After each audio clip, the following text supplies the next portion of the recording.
Do you know how you recognize somebody by the way they walk? Well, I recognized the lady walking into the hotel. She walked and carried herself exactly like my wife, Karen. It was dark, with just the lights from the hotel. You couldn't see clearly, but the way she carried herself made me think it was her. It couldn't be her, because she was at home. I had spoken to her last night on the phone, and she didn't tell me she was going out anywhere. In fact, this hotel was many miles from our home. I was completely bemused. The bloke she was with looked like Darren. He was our boss. We both worked for the same driving school company. It couldn't be. Could it? Something wasn't quite right here. I had just pulled into the car park at the hotel I was staying in tonight. There had been a scheduling change to the training program, and I had changed hotels at the last minute. It was easy, as we had an agreement with this hotel chain. I had tried to phone home earlier, and I got the answer phone. Karen's mobile went straight to answer the phone. I phoned the offices and tried to phone Darren. I didn't get all the messages through because I got a phone call back from the office. It was all broken up. There's not a great deal of mobile phone signal around Salisbury Plain, but never mind, I will just carry on. I stopped the car and ran across to the hotel entrance and peered around the door. That was my wife and my boss.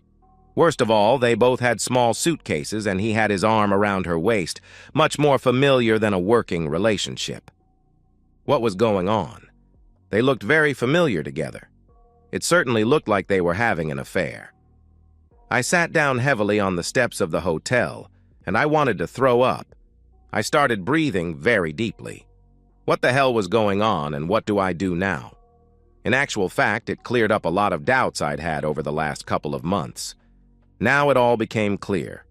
Changing the program, the change in the schedules, the change in my job. I needed time to sit and think. I went back and parked the car properly. A car with the driving instructor's L plates on should drive and park responsibly. I crept back up and made sure that reception was empty, and then I approached the desk and booked in. I've stayed here a few times. Kelly, the deputy manager, was on reception duty. We got on well. I'd done her a favor a couple of months ago. We chatted about the weather and stuff, and then I asked who the previous couple were that booked in. I told her they looked familiar. She told me it was a Mr. and Mrs. Smith. She tilted her head slightly as she said Smith, which indicated she didn't believe them. I hope they're not near me. It sounds like they are going to be noisy tonight. Oh no, you're in 214. They are in 236, way down the corridor. So how often have they stayed here? I asked. Is there something going on here? Kelly asked. There may be. That looks like my boss, but that's not his wife. I just want to get my facts straight before I say anything. Don't worry, I won't mention the hotel or where I got the information from. I didn't mention that it was my wife he was with. Kelly did some stuff on the computer and said, I shouldn't tell you this, but they were here 3 months ago for a large symposium or something. They had separate rooms then. They've been back twice since then. I traced him because he uses the same credit card. I just had to check the last 4 numbers. It's a company credit card. I needed time to think, so I went into the bar and bought a pint of beer, something I don't normally do as I'm driving in the morning. I took it to my room. I need to ponder how we got to this point. I think a little background could be needed here. The driving school company I work for was based in Salisbury. We had the contract to teach young Army recruits how to drive cars, buses, and trucks. Up until 5 months ago, I used to teach in my local area around Salisbury, covering the garrison towns of Tidworth, Bulford, and Larkhill, just north of Salisbury. Other chaps looked after other locations around the north and west of the plain. Cyril looked after Laneham to the north. Graham looked after the Warminster area. It was a brilliant job, meeting young people and seeing them grow up in the Army system, much like I had. Adolescence giving way to adulthood. These locations are well spread apart around the edge of Salisbury Plain training area, which is quite difficult to get across unless you have a main battle tank or a big truck. 5 months ago, Cyril retired, and a couple of months ago Graham fell off of a ladder, putting himself out of action for several months. This left a hole across the northern part of the training area. I had been asked to step in and take care of the northern training area for a couple of months whilst they recruited a replacement, and Graham got better after his fall. There were other driving instructors, but most of them were young with children and were not ex-military. You could form a better bond if you have a shared experience, and the training can go much better. So I just knuckled down and got on with it. It won't be forever, Darren told me. Karen worked in the offices of our driving school arranging appointments, payments, accounting, and the instructor's expenses, including mine, so I was always very careful to make sure I was below the limit. It's not good to put your wife in the position of having to tell you off about spending too much money. When I looked at our bank balance every month to see how much she spent, the irony struck me every time. Darren wasn't a good-looking god. He was a bit plain and a bit overweight. What were they both doing here? Or as my mind was coming around to it, had this been arranged between the two of them so I would be away and they could have an affair? I would have to find out. I would need proof to take to Darren's wife, Sheila. She worked in our Salisbury office too, but did not come in that often. I had to protect my job. The children were still in university. I thought about our life together.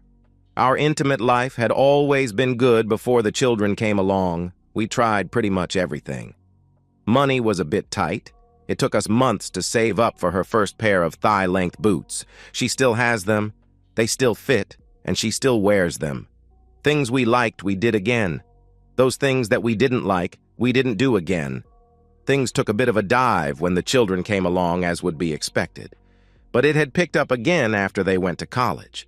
Well, apart from the last couple of months I'd been looking after the northern sector, I was away 3 days a week and knackered when I got home on Friday. So why was she here with Darren? I had come up with a plan. It wasn't a definite plan. It would depend on their responses.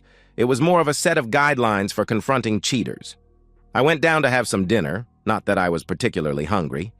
I went down early and had a chat with the manager. I asked him where Mr. and Mrs. Smith were going to be sitting because I could have embarrassed myself earlier and didn't want to be in their eye line. I had been in that restaurant quite a few times and got on with the staff. Often the manager gave me a choice of where I sat. He pointed out where Mr. and Mrs. Smith were going to sit. I chose where I could watch them, but hopefully not be seen. There are good things to be said about Aspidistras. The manager told me they were going to be in at 7. I set up my laptop so it looked like I was working. They came in, his arm around her waist, which grated on me quite a bit. They sat themselves down. I waited until they had ordered, and I summoned the waiter. I asked him to deliver on my account a bottle of Mosel wine. I knew it was on the wine list, and I knew it was one of her favorites. I asked him not to tell them where it came from. Peering around the shrubbery, I watched as it was delivered. It seemed to set up quite a consternation, especially when the waiter would not tell them where the wine came from. For a while, they just sat chatting. However, there was quite a lot of hand-touching and smiling and giggling, mainly from Darren. This was no business meeting. They can't pull that one on me. The dress she was wearing was stunning. I had never seen it before. Certainly, it wasn't one she had worn for me. Karen kept on looking at the bottle of wine and then around the room. I recognized that something was bothering her. Good. It was approaching the time that I would normally phone her, 19:30 to 45. I wandered out into the hotel foyer and called her on her mobile. I could just see her from where I was. I saw her take her phone out of her handbag, she seemed to say. "I've got to get this, it's John." She took the phone and walked into the foyer where there was no sound of background music. I plugged the earphones in and turned the video recorder on. I should be able to talk to her and record at the same time, the wonderful inventions of these phones. At the time, I noticed some smart young man walking around videoing the hotel on his phone. I noticed him because he kept on getting in the way, so I couldn't see Karen. "Hello, sweetheart," I said. "Just a quick call. There has been a change in plan. I did phone the office, but I was told you'd gone home early. Anyway, how's your day going? Are you up too much? Sounds very quiet there. Have you not got the telly on?" "I've muted the telly. Just keeping busy. You know how it is, the house. Always something to do even if you're not here, my sweetheart. You sound funny. Are you on your normal phone? Yes, but I'm using earpieces so I can video and talk to you at the same time. I didn't know you could do that. What are you recording? There is some chap walking around videoing the hotel, so I am videoing him.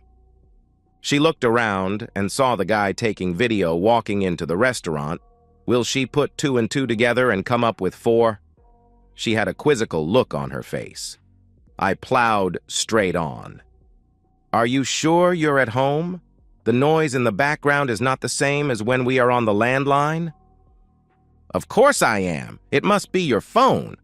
She was starting to look a bit agitated. I tried to phone you on the landline. You didn't pick up. I paused. I must have been in the garden. Sorry I missed it. That's okay. Obviously, there is so much to do this time of year. Don't get too by doing too much. I said. She looked a bit taken aback by the F word, not a word I normally use. Look, I was going to tell you about the change of plan, but something has just come up. Can I give you a call later? Certainly, sweetie, just don't leave it too late in case I'm in bed. It's quite early. Have you got something interesting in bed? Another man, perhaps? I tried to say in a serious fashion. I think it came across like that. Oh, no, sweetie, you are the only man for me. Nobody else could match up to you. So, how do you know I thought I was your first? Have you been doing something to do a comparison with? Trying to be a little more light-hearted this time. I could see her from where I was standing. She started to look nervous and maybe even stagger a little bit. Right. Time for you to go back to comparison, man. I laughed as I punched the hang-up button up. She looked startled, like she was waiting for a goodbye. I love you. But nothing came. She held the phone in front of her, just looking at it. While she was doing that, she was facing away from me. This wasn't in the plan. I took the opportunity to walk up behind her and gently tap her on the shoulder. She turned, looked at me, gasped, and then collapsed on the floor. That was unexpected. It was hard, but I walked to reception to tell them a lady had fainted.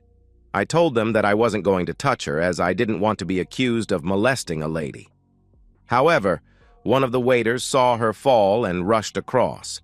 He picked her up and returned her to the table with Darren. Whilst I was at the reception, I asked who the chap walking around taking the video was. I was told he was an influencer. I had to ask what an influencer was, and I was told that an influencer is a person who goes around recording things, doing reviews, and putting them on YouTube. They did this in the hope of getting a free night's stay. Didn't work here, they had to pay for the room but got a free meal. Bloody silly idea if you ask me. I realized then the phones were still connected, so I could hear everything that was being said. I made sure I was still recording. I must have missed the hang-up button and in my haste, hit the mute button. Karen had recovered after the waiter took her back to her table. I made my way discreetly back to my table.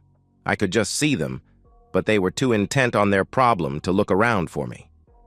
John's here, Darren. John is here. He can't be. He's at Laneham. I saw him. He tapped me on the shoulder. 1 second I was talking to him on the phone. The next he was there. He can't find out about us. It would kill him. Hang on. Why would he do that and walk away? He would kill us. He can't find out about us. He paused. If he finds out, Sheila will find out and my marriage will be down the tubes as well. I'll phone him, Darren said, picking up his phone. If looks could kill, Darren would be dead right now. You should have thought of that when you started this, Karen reminded him. But he was never going to find out. Who sent us that bottle of wine? Someone who knows Schwarzkatz is my favorite. She paused.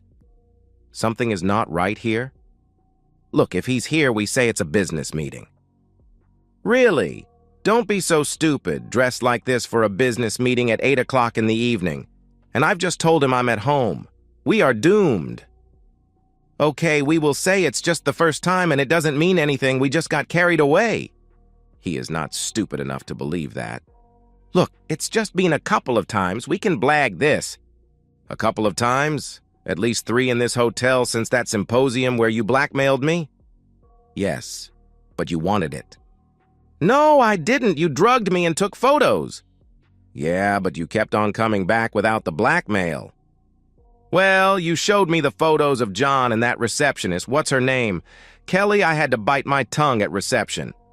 You threatened to sack me and tell John that I came on to you, and in a moment of weakness, you gave in. Anyway, it became a bit of fun to take away the boredom whilst he was away, she said. It doesn't matter, he will still kill us. But you enjoyed it, he said. It was something to do. He's away 3 nights a week and is so knackered when he gets home on Friday that I have to wait until Saturday before I get anything. You were just something to fill the time. You're actually not that good. You're too selfish. But you seem to enjoy it, he asked. If I've got to do it, I might as well enjoy it. And with a bit of training, you might just get as good as John at it. That was when I decided to take some action, because we were often alone with young females taking lessons. To back up the dash cam recording, all of the instructors had pens which were audio recorders. I set mine to record, stood up, and headed towards their table. I heard Darren say, "I'll phone him again." I hung up, but my phone was still recording. He must have hit redial because I was halfway to their table when my phone rang loudly and everyone looked at me, including Darren and Karen. She swooned for a few seconds and Darren just said, "Oh, I sat down opposite them. I was noticed by everyone in the restaurant. I waited a few seconds for Karen to come around again, then said, "Killing you would let you off too easily. It will be much more painful than that." "John, it's not what it looks like," said Darren. "So, what the heck is it then?" "It's a celebration for the new contract that we've just got." I looked at Karen. She was looking at Darren with an incredulous look on her face as if to say, "What the heck are you talking about?" "Okay then, saying that I believe you, which I don't by the way, what the heck are you doing here so far away from Salisbury with the office girl and not your wife?" That got me a serious dirty look from Karen. I looked straight at her and said, "Don't you say a word." Looking back at Darren, I said, "So what is this contract then? Enlighten me. It is more to have me further away from home so you can have my wife." His face fell. Karen sat there looking very subdued. Try as I might, I could not remain calm. All the frustration I had thought about in the last couple of hours came flooding out. I said in a loud voice, "So, you arranged for me to be away 3 nights a week and work so hard I am knackered, so you could move in and be intimate with my wife whilst I am away. You organized all this just to have your dirty way with my wife." I raised my voice a bit more now. "You evil, dirty bastard! Just you wait till Sheila hears all about this." At this stage, I can see the waiter hurtling towards our table.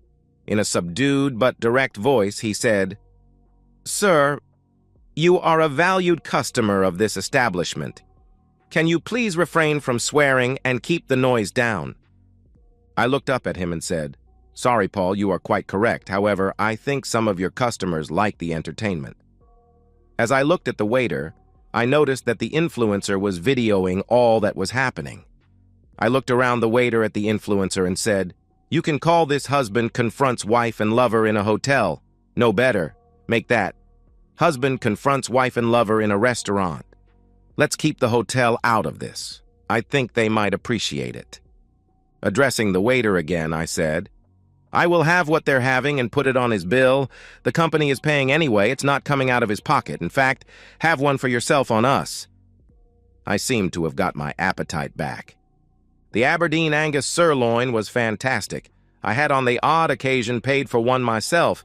It was about double the meal allowance that we were given. Karen opened her mouth to say something probably about the expenses. I just gave her a Paddington hard stare and she shut up. I picked up my phone and snapped a picture of Darren and Karen together. I already had plenty, but this was part of the threat. Karen put a hand up like a little nervous schoolgirl, asking if she could speak. I looked at her and nodded. She looked at Darren and said, "You told me John asked you for the assignment up north. Is that not true?" Looking at me, she said, "Did you ask for this?" "No way. Why would I leave our bed to go to sleep in several strange beds all through the year?" I turned the phone around and showed both of them the picture I had just taken of them sitting quite close in a hotel restaurant. Right. You tell me the truth, or this photo goes straight to Sheila right now, and you can sort out your own marriage, Karen said. So what about the photo I saw of you going into a room with that receptionist, Kelly, at 10:45 p.m.? Why would she go into a room at that time of night if it wasn't for something naughty? Show me the photos. I could see how devious he was trying to get into my wife's pants. I was starting to feel a bit of forgiveness for her, but only a bit. She looked at Darren. Give me your phone and unlock it, or John will send the photographs to Sheila. He did as he was told. She flipped through some pictures and turned the phone around and showed me. I took the phone off of her and swiped a few more pictures. I could see what he had done. I gave it to her and said, "If you look here, he's taking a photo of a picture but with a different timestamp to make it look like it's 10:45. Look at the window in the background. It's never daylight at 10:45 at night." She came back with, "It could be the car park lights? If it was, the shadows would be on the ceiling, not the floor." That was all I heard. I asked a passing waiter if he would be so kind as to bring me a leaflet from the front desk advertising the hotel. It was very quiet around that table until he got back. I opened up the leaflet and showed the photograph of Kelly showing me into a room. The picture was for an advertising campaign, and I had been asked to help out. Oh, there it was again. They asked if they could take some photographs of me because I looked normal, not like a model. Kelly was just showing me the room. It wasn't even my room. In fact, it wasn't even a bedroom. It was an office. Karen's face took on a quizzical look. She slid away from Darren. I could see the cogs were going around in her head. She looked at Darren and said loudly, "So let me get this right. You sent my husband away and told me he asked for it when he didn't. You faked photos that he was having an affair. You drugged me, had your wicked way with me, blackmailed me by threatening my marriage and my job." I could see it had taken her a few minutes to come up with what had taken me a couple of hours to work. I am surprised the slap she gave him didn't break his jaw. The whole restaurant, including Mr. Influencer, looked at us, and it went deathly quiet. Mr. Influencer was still taking videos. She was about to take another swing at him. I was tempted to let her do it until I saw the waiter heading our way. I grabbed hold of her hand and said, "Calm down, or we will get thrown out, and I haven't finished yet." Seeing this, the waiter retired. Although the restaurant was very quiet, everyone was looking at us surreptitiously, waiting for the next event. They probably hadn't had so much fun in years. "Oh, it gets worse," I said. "I may have some of this a bit wonky, but here goes." At that, I reached across and took Darren's half-full wine glass and took a sip. "That's nice. You won't be needing this." "I like Schwartz cats, too," I said, putting the glass down in front of me. At this time, the waiter brought my steak as he laid it in front of me and said in a loud whisper, "Keep the noise down, or I will throw you all out."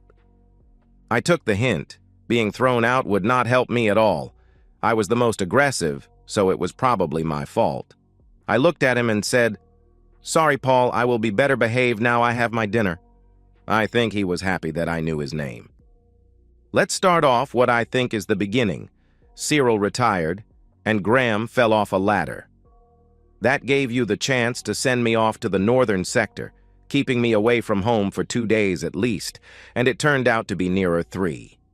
You knew I wouldn't let the company or the customer down. You used that to your advantage.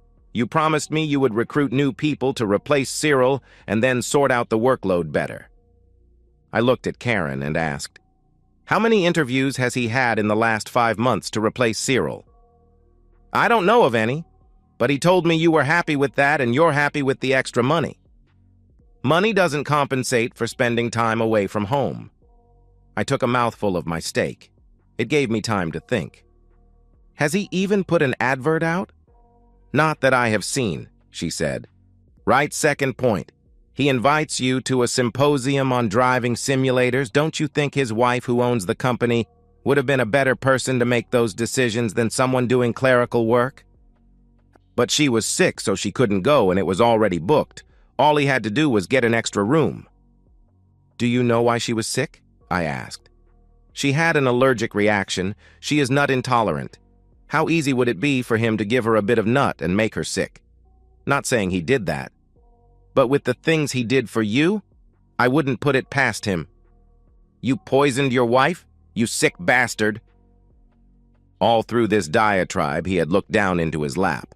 But then he looked up and said, I wouldn't do that to Sheila. I love her. Karen glared at him and said, Then why were you being intimate with me?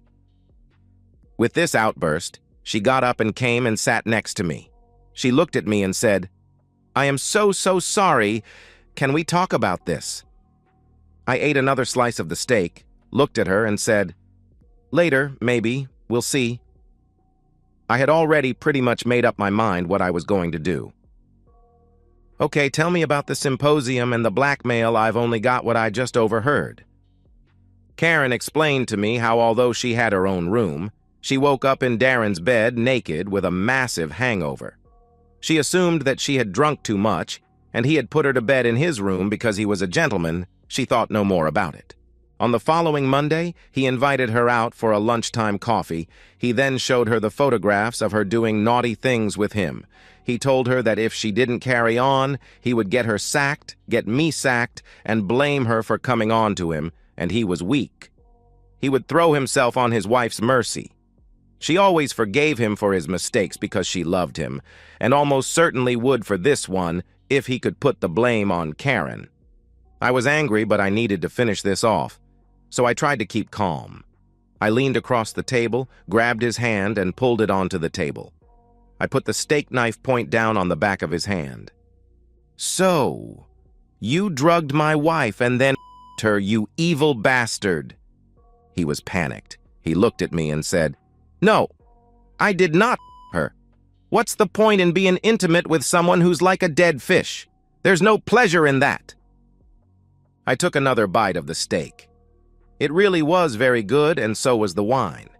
I was using this time to calm myself down, but to make Karen and Darren more anxious. Next thing, expenses. So I'm guessing you are paying for all of this? Of course, Darren replied. I know how many times you have stayed here with her, because you used the same credit card, the company credit card at that.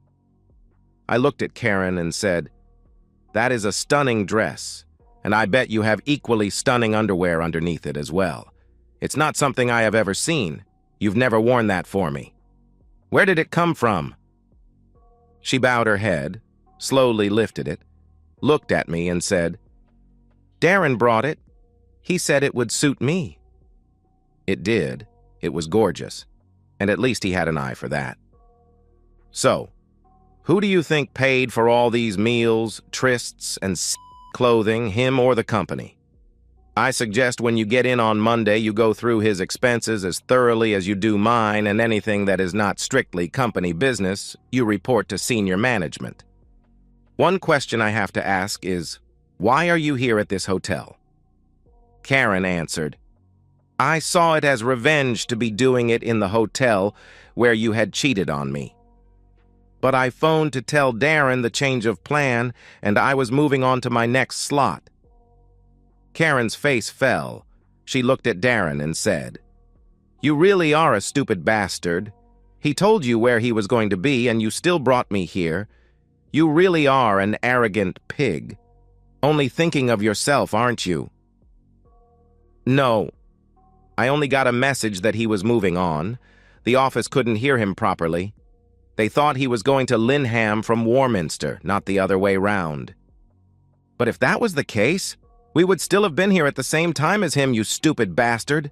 Karen spat back at Darren. But he hasn't followed my plan that I gave him.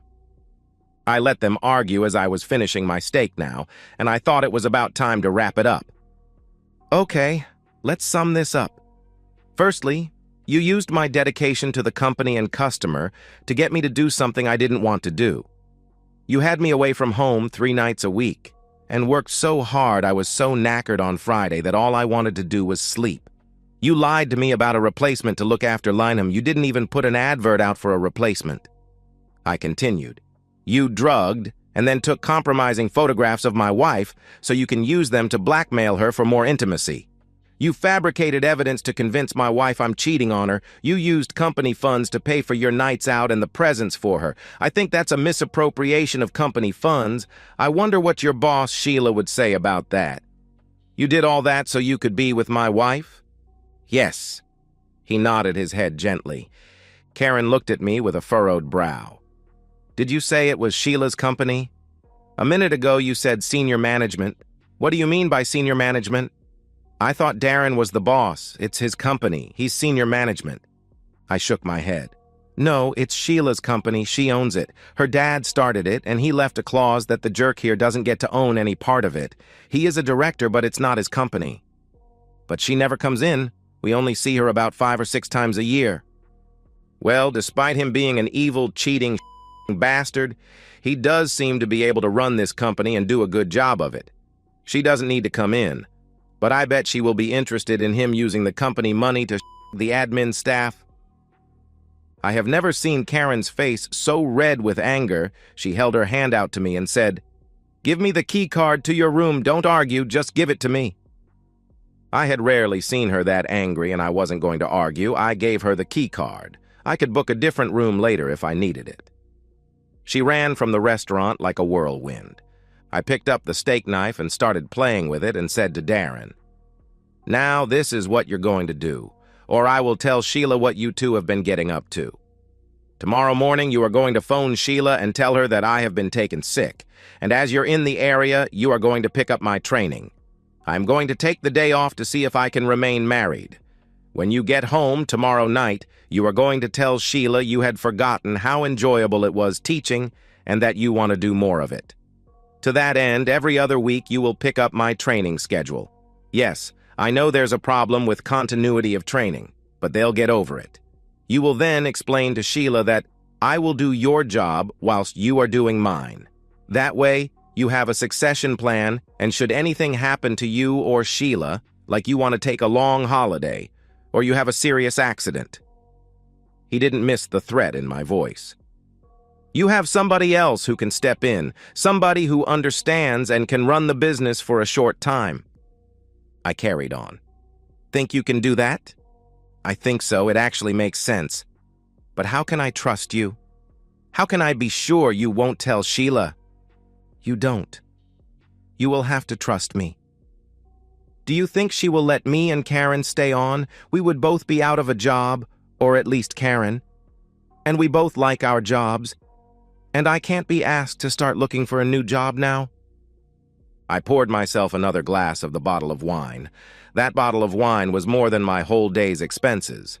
I just looked at him. "Well?" He had a little smile and said, "Yes, I think I can do that. It does actually make good sense. She might believe it." I didn't like that little smile he had. That was going to get wiped off. Just because we like our jobs doesn't mean that we won't bubble you to your missus, even if it does mean us losing our jobs. If we did lose our jobs, it would be fun going for unfair dismissal. It would shut you down. Next, you will write a letter to Sheila explaining everything you have done to get into Karen's knickers, including spending company funds. Then, to cover my back, I am going to add a bit explaining why I didn't do you into her. I like her. She has been a good friend over the years. I used to like you as well. I don't want her to get hurt anymore, so you are going to be faithful, and I am going to keep the letter as blackmail." Just then Karen came back. She was walking a bit slower, but not much. She had completely changed her clothes. She sat down next to me and said, "That's better. I started to feel a little dirty in those clothes. I have thrown them away. Oh, and Darren, I wouldn't let Sheila unpack your suitcase. There may be some surprises in there. I appear to have lost a couple of pairs of knickers."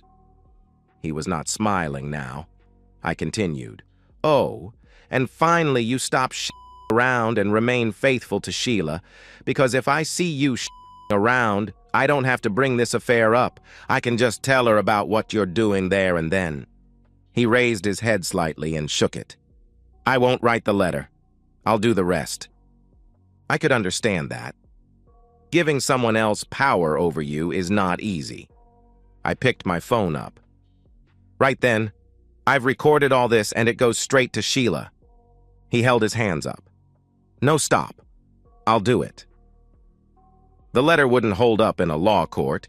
It doesn't have to, just in the court of Sheila. I leaned across the table, and with a sarcastic growl, I said, "Right now, boss, bug off and write a letter," jerking my thumb at Karen. "She has got to try and save her marriage." She grasped my arm and looked at me. "Is there a chance? Can we do that, really?" When I walked in here, there was no way in hell.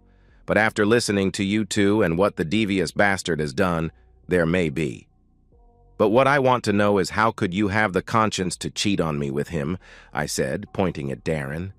At that point, he got up and left. I thought about that when I went to get changed, and I think I have a sort of an answer. Boxes, revenge, the excitement, lack of intimacy 4 days a week. I have been thinking about this. Actually, I haven't finished thinking, so some of this is going to come out mixed up, and some of it I have already worked out. But it's all jumbled up in my head. It's not going to come out in the right order. Firstly, I'm so sorry. Sorry for cheating on you, so sorry I hurt you, and so sorry we're here now like this. Whilst Darren tricked me, I must take some of the blame. I'm sorry, sweetheart, but some of this you're not going to like, but it's never been your fault. You have done nothing wrong. I don't know where to start. Let's just say revenge. When I saw you with that pretty young receptionist going into your room at that time of night, one thing crossed my mind. You were having an affair whilst you were away? I've just remembered this, but as he was showing me the picture, he was making innuendos about, why is that pretty receptionist going into your husband's room at that time of night? And I wonder what they could be up to. I'm sure it's completely innocent and nothing is happening. I now realize he was being very crafty and putting doubt and thoughts into my head. It didn't help, but you are here every week, and when you get home on Friday, you are too tired to make me happy. Now I know that was all made up. I opened my mouth to ask why she hadn't confronted me, but she leaned in quickly and kissed me, keeping me quiet. Please let me finish, darling. The next thing, I suppose, is why did I carry on after I found out he drugged me and then blackmailed me? I should have come straight to you. I was worried about our jobs and paying for the kids' university. That's no excuse, that's what I should have done, but I didn't, and for that I'm sorry. That was a mistake. Sorry, sweetheart, this bit may be a bit painful. It's painful for me, so I'm not sure how bad it will be for you. I missed the intimacy. Since the menopause, I've been as randy as hell and I wasn't getting enough. Oh, the helped, but it wasn't like the real thing. He sort of filled the gap. It was only once a month, but it seemed to take the edge off so I could be ready for you. A really shabby excuse, I know, but it's all I have. And there was the excitement. It was a little bit exciting to do it in the hotel where I thought you had cheated on me. Again, now I know that you didn't cheat makes me feel really I just opened my mouth again, but she put her finger to my lips and carried on. I don't want your sympathy. With my gullibleness and stupidity, I have brought this on myself. The gifts and presents didn't mean anything. I never used our stuff with him or the stuff he got me with you. She looked down. I have never done anything with him that won't do for you. In fact, we only ever had normal intimacy. He's not very good. She paused, taking a sip of wine. While I was thinking about that, I came up with the reason for how I could do this. I'll have to explain later. I will admit to being a bit lonely, and it is nice to be around someone you know, and that you were his friend, which probably makes it worse. I cheated on you with a friend. Oh, the dinners were nice. He's a good company. His jokes aren't that bad. And there was the revenge bit as well, and it was a bit exciting. She gave me a little smile. But he is in bed. He gets me off, but it doesn't have the buzz. I don't feel completely satisfied. I think him buying me clothes helped me keep it in separate boxes. How could I do it? We may have to check this with a psychologist, but I think I put everything in little boxes. One box was my work life. Oh, by the way, nothing happened there. The big box was my life with you, and a very small box was my cheating with him. I think in my mind I separated them all out when I was with him. I didn't see the other two, so they didn't matter. When I was with you, The workbox was slightly open, but his was firmly shut. It's as if the cheating didn't happen. I could shut it out. I can't really explain it any other way. I am really sorry, sweetheart. I felt bad about cheating on Sheila, but I used the excuse that I was protecting her by keeping it to myself. Another little box, I suppose. She took a mouthful of wine. I'm sorry, sweetheart. I seem to have gone on for quite a while. How can I make this up to you? Can we get over this? I really do love you. Can you please forgive me? I know forgetting will be hard, but I will do my damnedest to help you forget. I will do anything. Can we go up to your room so I can start making it up to you? After what I've heard, I've already decided to forgive you. But you're right. Forgetting will be hard. Yes, we can go up to my room, but there's no way in hell I'm going to be where he's been for the last couple of hours. All that's left to do is sleep, and I'll let you know when I'm ready. Again, there was a little smile. Oh, sweetie, we were so late getting here because of your phone call. There was no time for any of that. The last time he was with me was over a month ago. You're the last person I made love to. This may not be important, but even when we did, even though I didn't need to, I made him wear protection.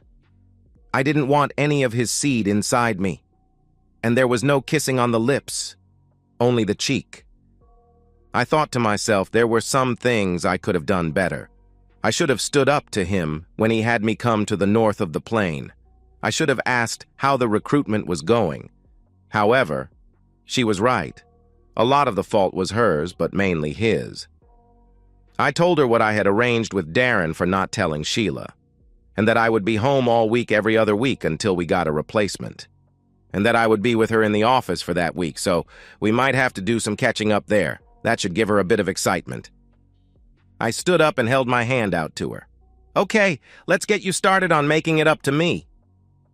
It was 3 weeks later as Karen and I were walking into the office, a little bit late because we'd been a bit naughty. All our workmates were gathered around somebody's laptop. Some of them were aghast and some were giggling. As we walked in, it went deadly quiet, and there were some embarrassed looks. Okay, what's so funny and now the silence and the embarrassed looks on your faces? I said. Come on out with it. John, one of the longest-serving members of the team, said, We found something on YouTube that looks like you and Darren having a ding-dong in a restaurant. It looks a bit serious. It's one of 4 and we're only halfway through the first one. I guess we better not look at the rest. Karen spoke up at this point. We can't tell you what to do. I'm going to be embarrassed because I messed up. And you're going to find out what happened and why Darren is only here every other week. But I plead with you, please don't tell Sheila. Don't tell Sheila what? She was standing right behind us. Oh, heck, Karen and I said at the same time. Sheila stormed across to the laptop and spun it around. We could see from where we were standing that the title of the video was Husband Confronts Wife and Lover in Restaurant. And the picture was clearly of Darren, and if you looked closely, you could make out my face. There was steam coming out of Sheila's ears. Glaring at us, he said, You to my office right now. She stormed off. Karen and I followed her. I went past my desk and picked up a few things. I was sort of expecting this at some time, just not this soon. I promised that I wouldn't tell Sheila, but I wonder who sent John the link to the video. Sheila was angry, very angry. Right, you two? What the heck is going on? Before I could open my mouth, Karen stepped forward and said, Sheila, I'm really sorry I messed up. She looked down at the floor and continued, I had intimacy with Darren. Sheila fell back into her chair. Not again. And you, I never thought you were a risk. Looking at me, she said, John, you knew about this. I thought we were friends. Why didn't you tell me about this? It was my turn to step forward. Sheila, I'm really sorry. Karen was tricked. I'm afraid to say Darren found out about Karen being on the menopause and had a heightened libido. He tricked her into thinking I was having an affair, after making me spend 3 nights a week away at work and to be so tired on a Friday to be pretty useless. He drugged Karen and took compromising photographs and then blackmailed her. He took the photographs at that driving simulator convention. The one that you couldn't go to because you were ill. Most of the fight seemed to go out of Sheila, so I took the opportunity to sit down and place Darren's letter and a memory stick and my pen recorder on the desk in front of her. Karen sat down as well. Sheila, it is because you are a friend. We didn't know what to do. Do we tell you the truth and ruin your marriage, or do we hide it so you don't find out? You seem happy in your marriage. I got Darren to write down exactly what he had done to Karen to get her to cheat on me. He signed that. Karen and I then explained the reasons why we did not tell you. Karen wanted to tell you, I didn't. I know what the pain is like, and I didn't want to put you through that. We didn't know he'd done it before. We thought this was a one-off. I threatened Darren that if he cheated on you again, I would tell you about it. Here are the audio and video recordings of that meeting you saw on YouTube. I suppose it was you who got him to go back to instructing? Yes. I wanted to spend some time at home to give us time to sort out our marriage. Now I have the whole story. I have forgiven Karen mostly. Karen gave me a dirty look, pretty upset about the mostly comment. Sheila said, You two had better get out. I have got some thinking to do. We left. Karen left it for about half an hour and then took coffee to Sheila. She knocked gently on the door, and when she got no answer, she quietly opened it and looked into Sheila's office. She quickly disappeared inside. Some nasty thoughts crashed into my head. I rushed to the office to see Karen hugging Sheila, who was crying her eyes out. Karen waved me across, and we had a three-way hug. After 2 or 3 minutes, Sheila seemed to give herself a shake, pushed us away, and said, Thanks, I needed that. Looking at us both, she said, I've just finished reading and listening to what you left me. I need to think even more now, so back off out again. I gave her hand a little squeeze and said, We are really sorry, Sheila. Then we left. Just as we reached the door, Sheila said, Thanks for the coffee, Karen. I appreciate it. I might need another one in 20 minutes. That sounded like forgiveness, or at least an olive branch for what she'd done. The office was very quiet for the rest of the day. Suddenly, Darren burst through the door and headed to my desk, at speed. I could see what was going to happen. I stood up with both hands up and said, I didn't tell her. Blame Mr. Influencer and YouTube. He veered away and went straight to Sheila's office. He didn't knock, but went straight in, closing the door behind him. If possible, the office got quieter. 10 seconds later, there was a slap so loud it was like a sonic boom. Those walls are very thin. You're a cheating, lying bastard. With one of our staff, our friends, you humiliated me. You're fired. You couldn't miss Sheila's tone. You can't fire me for that. No, I am firing you for misappropriating company funds. But I love you. It was just a bit of fun. It didn't mean anything. Sheila got even louder. What, you risk our marriage and your job for a bit of fun, and our friend's marriage as well? You do realize Karen can hear you. There was another slap, nearly as loud as the first one. And that is for Karen, because she is too nice a person to do it to you. She obviously hadn't picked up that Karen had done just that. Probably not as hard, though. The shouting stopped, but there was obviously a lot of talking going on, and it seemed one way. If she had just fired Darren, then we would have been down 3 instructors. That was not going to be fun. About half an hour later, Sheila left the office followed by Darren. She pointed to Cyril's old desk and said to Darren, "Sit there and shut up." She looked around the room. "Okay, you lot. You know what has happened. There are going to be some changes. Firstly, Darren has been fired, but we can't afford to be down so many instructors, so I have rehired him as a basic wage instructor. If he doesn't like it, he can leave, but he knows if he leaves the company, he will be leaving the marital home. John is going to take over all of Darren's duties, excluding his directorship, and that may change later. I am not sure if this is the right decision, but it will have to do for now. Karen, every day Darren is going to bring you the SD card from his tracker and dash cam. I will be grateful if you would carry out random checks to ensure he is where he is supposed to be. If you have any doubts that he isn't, you are to tell me immediately. And can you please cancel all the contracts with the hotels he will be coming home daily? John, you know the area. Work out a schedule so he doesn't get too tired. Karen, you won't need to check his expenses. I have removed them. He will have to pay for everything out of his own pocket until he has made good what he stole from the company. He will give you all of his receipts. Will you keep track of his spending, please? It was now Darren who looked down in the dumps, totally humiliated and under the thumb of his wife. I gathered that divorce was still on the cards. As much as I wanted to take physical revenge, I also didn't want to be down another instructor and risk losing the contract with the Army. I am a patient man. I wasn't traveling so much now. Karen wanted to make it up to me for what she had done. I did not object. But now we have time for the excitement she wanted. I gave her excitement as the office stationery store may be able to attest to. At times, we may have gone a bit far. We were asked to leave a department store in town. Who would have thought they would have CCTV in the changing rooms? That's an invasion of privacy. A loud, authoritative voice saying, "Please open the door. We know what you are doing in there." I mentioned this to the security guard as we left. "We don't. Can we just say that your wife is not very quiet?" As he held the shop's front door open for us, he whispered to me, "Nice one, mate."